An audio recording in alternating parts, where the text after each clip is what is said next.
da Bíblia. Como compreender a vontade de Deus? O que é que Deus quer para a minha vida? Sabemos que a atitude mais comum nossa é nós tomarmos as decisões, pelo menos eu faço assim, e depois eu peço a Deus para consertar as coisas que eu fiz. Não sei se você faz assim, mas geralmente a gente sempre está diante de Deus. A gente não tem a paciência suficiente para buscar essa orientação de Deus. E há quantas pessoas que se decepcionam, quantas pessoas machucadas, quantos planos frustrados, né? A gente tem, e a gente muitas vezes acumula da vida cristã. E eu quero falar principalmente para a igreja, nesse momento que a igreja vive. Nós temos que tomar decisões importantes, direcionamento de Deus. Isso tudo tem que partir da liderança. Vamos ler juntos aí, 2 Samuel, capítulo 5, a partir do versículo 17.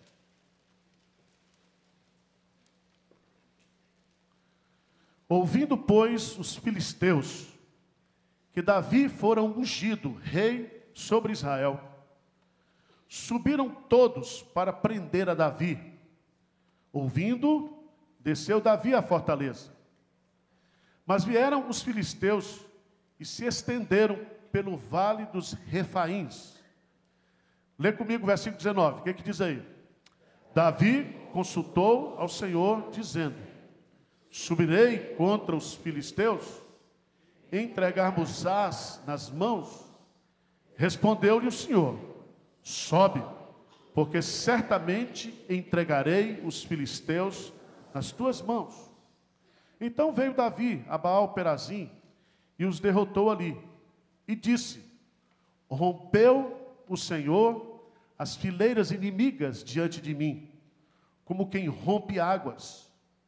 Por isso chamou o nome daquele lugar Baal-Perazim. Os filisteus deixaram lá os seus ídolos, e Davi e os seus homens os levaram. Os filisteus tornaram a subir e se estenderam pelo vale dos Refaíns. Versículos 23 e 24. Vamos ler juntos? Davi consultou ao Senhor, e este lhe respondeu: não subirás, rodeia por detrás deles, e ataca-os por desfronte das amoreiras. E há de ser que, ouvindo tu o estrondo de marcha pelas copas das amoreiras, então te apressarás. É o Senhor que saiu diante de ti a ferir o arraial dos filisteus. Fez Davi como o Senhor lhe ordenara, e feriu os filisteus desde Geba até chegar a Gézer. Senhor Deus, tu sabes o quanto nós precisamos da tua direção. E nós queremos reconhecer o Senhor em todos os nossos caminhos. Nós precisamos da tua direção, da tua ajuda. Nós não queremos tomar decisões precipitadas na nossa vida, decisões humanas, decisões por interesses e motivações equivocadas. Deus, nós precisamos ouvir a tua voz. Nós precisamos que o Senhor nos dirija os nossos passos, a nossa vontade. Fale conosco, Senhor, nos mostre, nos revele a tua vontade. Nós te pedimos isso humildemente, em nome e por amor de Cristo Jesus. Amém.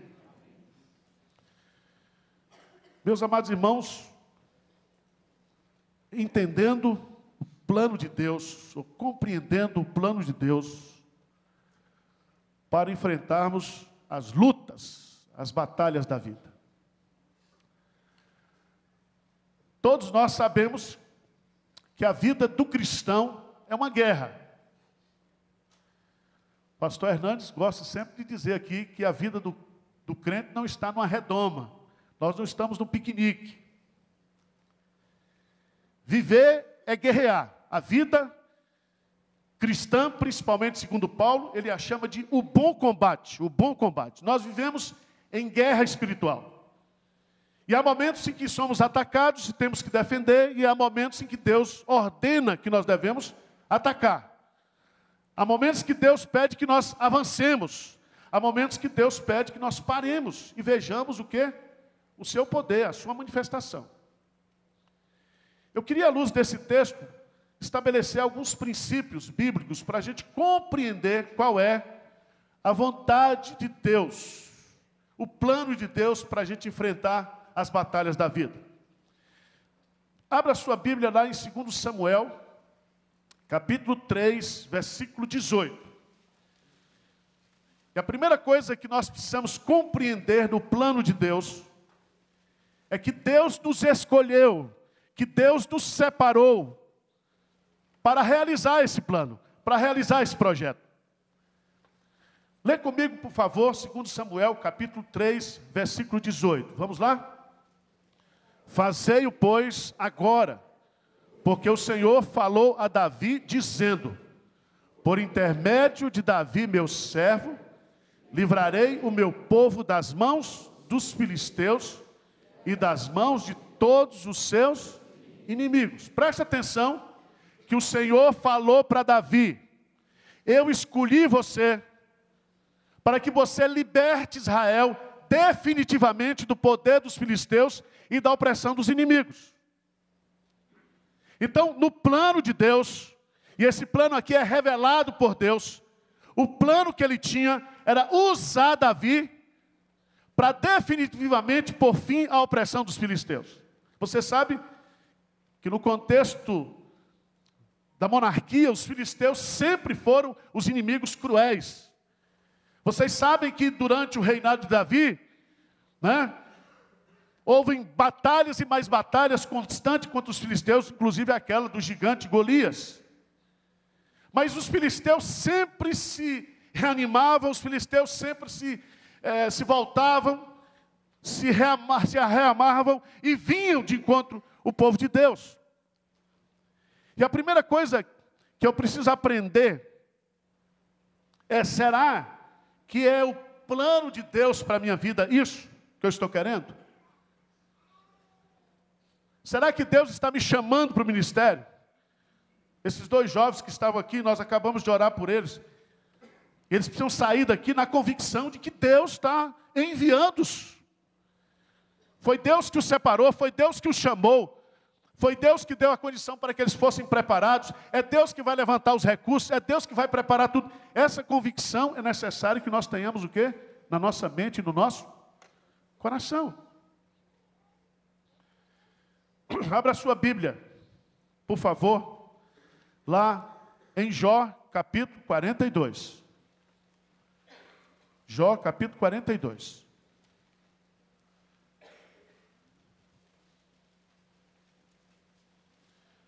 Versículo 2.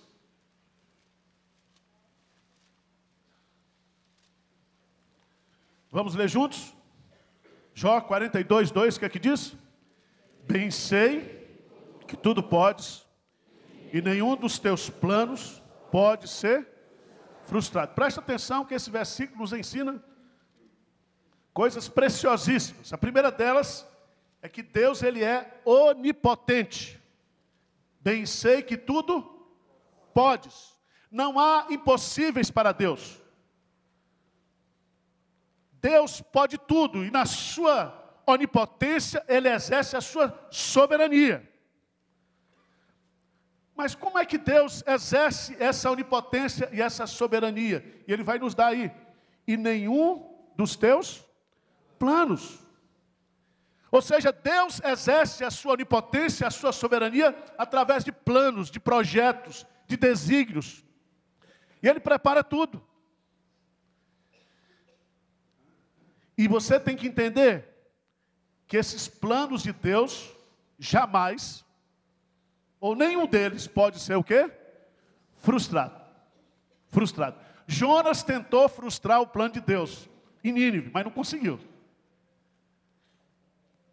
Então Deus, Ele vai realizar a sua vontade através de nós e apesar de nós. O que Ele tem para fazer, Ele vai fazer. E na sua condescendência, Ele quer nos usar, quer usar você, quer usar a mim. E é tão interessante que aqui há uma confissão. Ele diz, bem Eu sei o quê? Bem. Eu sei bem do ponto de vista experimental. Eu sei bem do ponto de vista do conhecimento teórico. É como Paulo diz lá em Romanos, sabemos que todas as coisas. É como diz Paulo, eu sei em quem tenho crido. Eu posso experimentar isso, eu posso conhecer isso. E eu queria que nesta noite você entendesse, em primeiro lugar, que no plano de Deus, o primeiro item para a gente compreender esse plano, é termos a convicção de que nós fazemos parte desse plano, que Ele nos escolheu para fazermos este plano. Tudo bem? Vamos lá. Mas vamos para o texto. Diz o texto sagrado, voltando agora para o 5,17. Ouvindo, pois, os filisteus que Davi foi ungido rei sobre Israel. Vocês se lembram? Vocês se lembram que Davi foi ungido há 22 anos atrás? Vocês se lembram disso? Pelo profeta Samuel, depois que Deus rejeitou a Saul. E do período em que foi ungido por Samuel, até esse momento em que ele está sendo ungido rei, ele está assentando no trono, passaram-se 22 anos.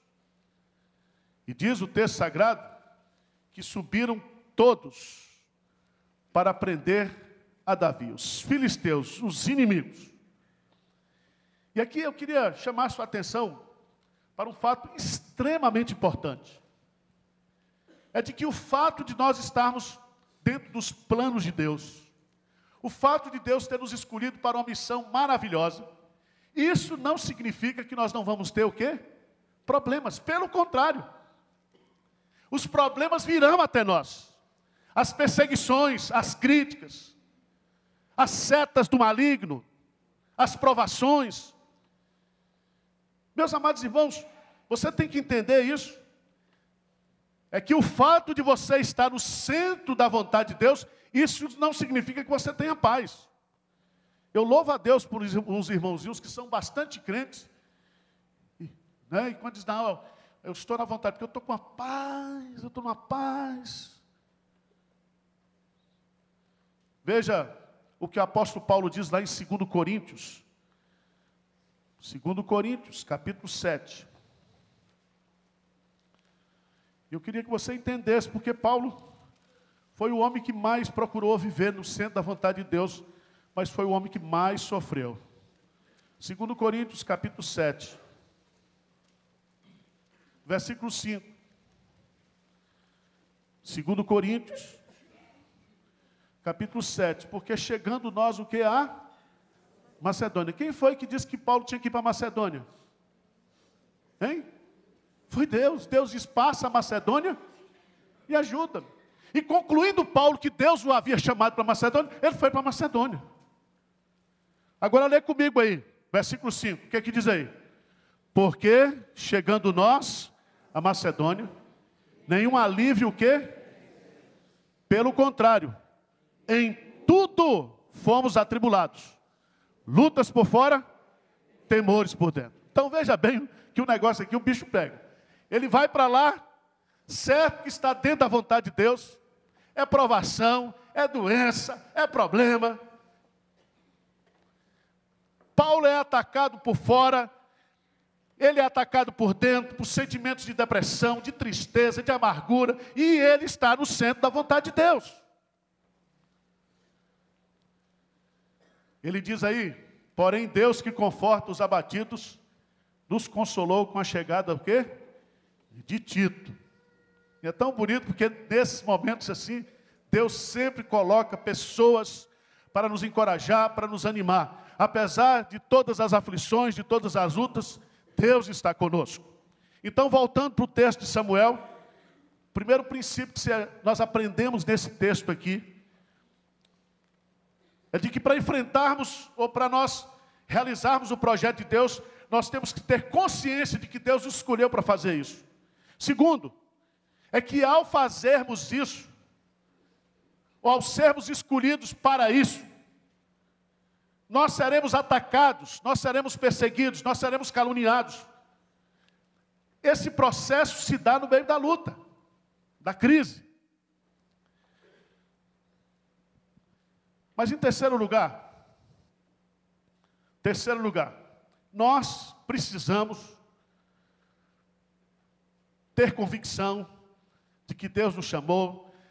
Nós precisamos saber que a vontade de Deus se dá em muita luta, mas nós não podemos perder a capacidade de consultar ao Senhor. Diz aí, Davi consultou ao Senhor dizendo, provavelmente ele consultou aqui por Urim e Tumim, ou foi lá no profeta Natã e disse, Natã, o que é que eu faço?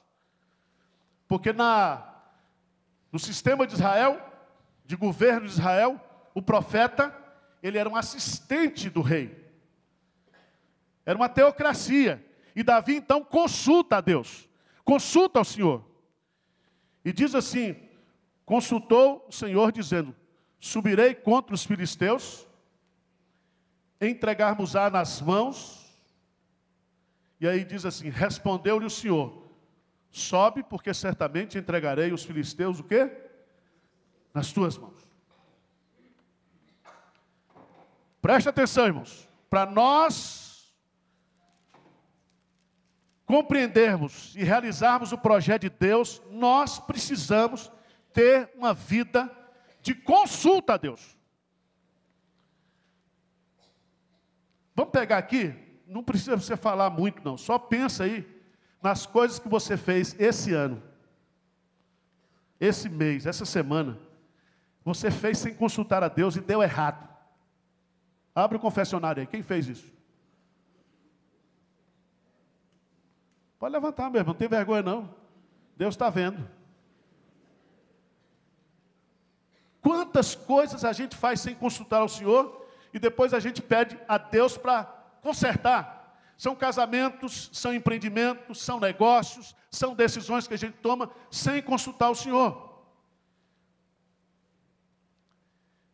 E é tão interessante porque essa consulta aqui não é para a ação. Essa consulta aqui é para reação. Ele não consulta aqui do ponto de vista proativo, mas ele está entendendo aqui que a vontade de Deus na sua vida se daria a partir de uma provocação. E aí nós precisamos entender, porque às vezes Deus vai nos cercando com circunstâncias, por problemas, e a vontade de Deus vai se dar justamente no momento em que nós vamos reagir. Nós temos vários anos que estamos orando para comprar o quarteirão aqui, não é isso? É isso, não é isso? Quando a gente veio para cá, que é crente lá da Fernão Dias. E essa semana nos foi oferecida novamente essa mulher, a mãe faleceu, e ela ofereceu a casa aqui do lado, junto do departamento infantil. E o conselho já botou preço e vão fazer uma proposta para comprar. Eu não sei o que vai dar. Mas o conselho está tentando o quê? Reagir a uma provocação. Porque às vezes a gente fica tão parado, a gente fica achando que a vontade de Deus é ficar parado. Está a bênção aqui. E a vontade de Deus é mandar você para missões, é tirar você daqui, é incomodar você, é abrir vários ministérios, mas nós queremos ficar aqui. E às vezes a vontade de Deus na nossa vida vem através de uma tragédia, de um problema. Deus nos tira da área de conforto, da zona de conforto. Mas há um detalhe aqui no texto que eu queria chamar a sua atenção. É que Deus, muitas vezes, Ele muda a sua estratégia, mesmo enfrentando um mesmo problema. Diz o texto sagrado que Davi consultou, ele foi lá, subiu, e diz aí no versículo 20 que Davi veio a Baal-Perazim e os derrotou ali. E aí aparece a expressão, rompeu o Senhor as fileiras inimigas diante de mim, como quem rompe o quê? Águas. A ideia de Davi aqui é o seguinte, é como se uma barragem de água se rompesse. E ele então vai, junto com essa barragem, enfrentando os inimigos filisteus. E Deus então vai dando vitória para ele em tudo. E Davi aqui teve que pegar na espada e descer a espada no povo. Teve um valente de Davi, que depois que ele lutou contra os filisteus, a espada ficou agarrada na sua mão. Ele matava mais de 1000 pessoas só pelo giro da sua espada. E aqui foi usada a força, foi usada a inteligência, foi usado aqui o lado humano, a ação humana. Deus estava presente, mas foi necessário que houvesse a atividade humana. Mas veja no texto, versículo 22, que os filisteus tornaram a subir e se estenderam pelo vale dos refins. Os filisteus tornaram o quê? A subir. Por que eles tornaram a subir? Porque Deus ainda não havia matado o quê? Todo mundo. O problema não tinha sido resolvido. E às vezes nós temos que, para derrotar o inimigo, enfrentar várias batalhas, quer seja no campo do vício, do pecado, quer seja no campo do empreendimento, quer seja no campo da família, os problemas vão e tornam a vir. E diz o texto sagrado, que Davi consultou ao Senhor. E este o que ele respondeu: não subirás. Rodeia por trás deles. Vá comendo pelas beiradas, aqui ó. Vai comendo pelas beiradas. Vai rodeando. E ataca-os por defronte das amoreiras. Então veja bem, aqui Deus, para tratar do mesmo assunto, do mesmo inimigo, vai dar uma estratégia nova. E aqui você precisa aprender uma coisa, irmãos. Deus, Ele tem os seus planos, mas Ele não repete as estratégias. Quando Deus foi destruir Jericó, o que aconteceu? Ele mandou o povo rodear Jericó durante 7 dias. E no último dia deveria rodear o quê? 7 vezes. E tocar a trombeta. E aí os muros vieram ao chão. Mas quando é lá com Aí, tem que ir com toda a força do exército. Com Josafá, quando foi invadido, Israel foi invadido pelos amonitas e pelos moabitas, eles enfrentaram o inimigo, segundo a orientação de Deus, e Deus disse: todo mundo para, vai subir na ladeira, põe a banda de louvor para tocar, porque essa guerra não é vossa, mas é do Senhor. E Deus então destrói os inimigos. Deus nunca repete a estratégia, Deus é dinâmico. Por isso que você tem que tomar cuidado com esses livros de experiência. Porque a experiência de Po Yong-Chu não é a nossa experiência. Deus vai agir e Deus vai ajudar você a resolver os seus problemas, a enfrentar as suas batalhas. Deus vai dar estratégia para você. Você precisa consultar o Senhor, você precisa conversar com o Senhor e Deus vai orientar você. Buscar-me-eis e me achareis quando me buscardes com todo o vosso coração. Ele vai ensinar você. Ele diz assim no Salmo 32, não sejais como uma mula que não tem entendimento. Anda na minha presença e te darei conselhos. Eu vou aconselhar você, eu vou falar com você, eu vou ensinar você.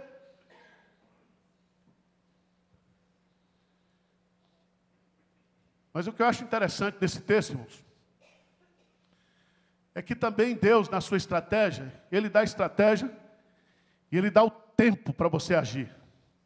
Veja no versículo 24, que aqui vem um negócio assim, bastante pentecostal. Diz assim: e há de ser que quando ouvindo tu um estrondo de marcha pelas copas das amoreiras, então o quê? Te apressarás. E o que significa isso? Esse estrondo de marcha. Deus vai explicar aqui para ele. Ele diz assim: é o Senhor que saiu diante de ti a ferir o arraial dos filisteus. Presta atenção. Se o Senhor não for com você, se o Senhor não for à frente de você, se o Senhor não for dentro de você, se o Senhor não for do seu lado, você, por favor, não faça nada. Não parta para decisões na sua vida, se o Senhor não estiver com você. Diz amém aí, por favor. Amém. Moisés disse assim: se a tua presença não for conosco, não nos faça sair desse lugar. Nós não vamos dar um passo aqui, se o Senhor não for conosco. E você sabe que Davi e que Moisés já tinha rosto resplandecido, Moisés já tinha visto milagre, Moisés já tinha visto tanta coisa de Deus, mas para para ele, o importante não eram os milagres de Deus, o importante era a presença de Deus. A presença de Deus, a companhia de Deus. E aqui, meus amados irmãos, eu queria que você entendesse uma coisa que é muito importante aqui, nesse texto.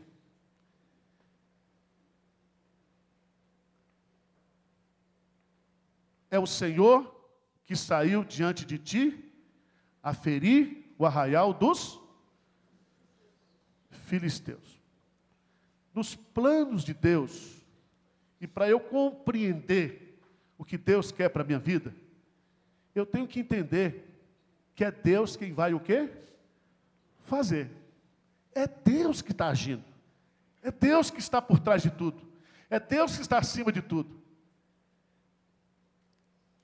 O Senhor dos exércitos está conosco. O Deus de Jacó é o nosso refúgio. É Ele que ganha as batalhas para nós.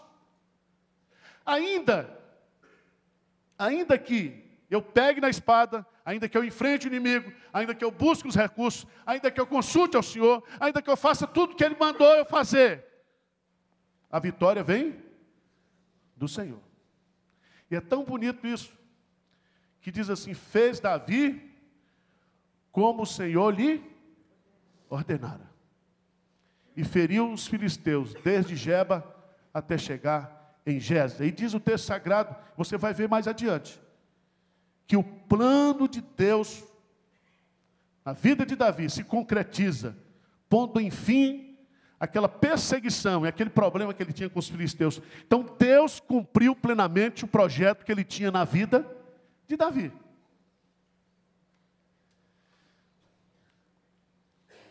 Agora, como é que a gente vai aplicar isso para nós hoje à noite? Quem está enfrentando lutas e precisa tomar decisões na sua vida aqui hoje? Quem levanta a mão? Só os normais.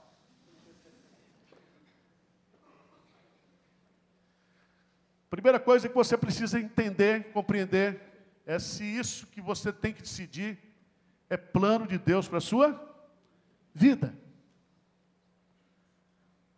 É isso que o Senhor quer para mim, Senhor. Esse é o projeto que o Senhor quer para mim.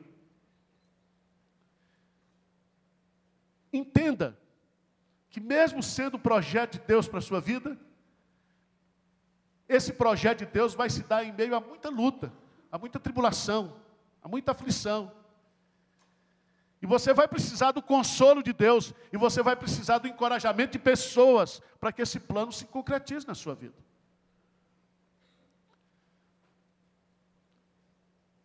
Mas você precisa estar agarrado com Deus. Reconhece-o em todos os teus caminhos, e Ele endireitará as tuas veredas. Reconhece, Senhor, eu preciso tomar essa decisão, preciso tomar essa. Reconhece Deus, Senhor, eu preciso do Senhor para resolver isso aqui, Senhor. Reconhece, e Ele vai endireitando, Ele vai consertando, Ele vai dirigindo os seus passos no centro da vontade de Deus. Mas também, você tem que entender que é Deus que vai lhe dar a vitória. É Deus que vai realizar isso para você, por você e através de você. E eu queria que você abrisse lá em Isaías, capítulo 64.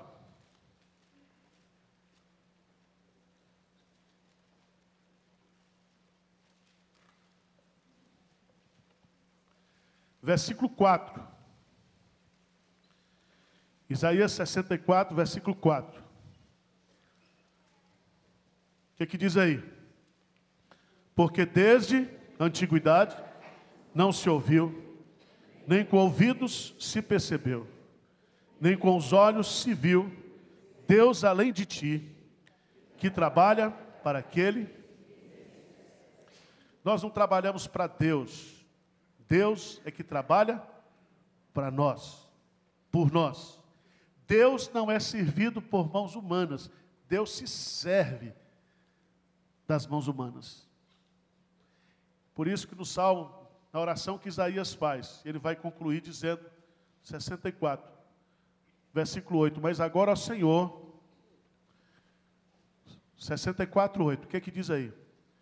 Mas agora, ó Senhor, Tu és o nosso Pai, somos o barro, e Tu, nosso, e todos nós, obra das Tuas mãos.